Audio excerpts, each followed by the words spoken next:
Well, I think that far in all branches of government, I think in both our local and our state government, and certainly we get to see it on the news every day in our federal government, that we have far too many people that are what I would call aged out of their position. I work in an industry today that is federally regulated. There are age limits.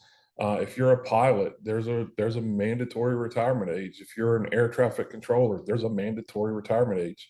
Our current president is proposing term limits to the Supreme Court. We have far too many people serving that should allow a younger generation to come in. So, to specific to your question, I think it is time that we understand that there is a youth movement. There is a generational standard that has a voice. Um, my plan for me, I will be turning 50 this year in September.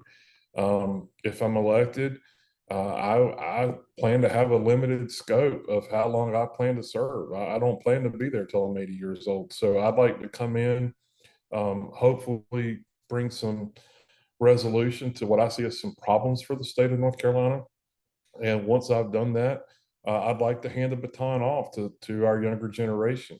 But I'd also say that the voice of our younger generation today is imperative, that we're listening to them, we're meeting their needs, we understand their rights and their responsibilities. When you're 18 and you're able to sign up for our military service, you have a voice.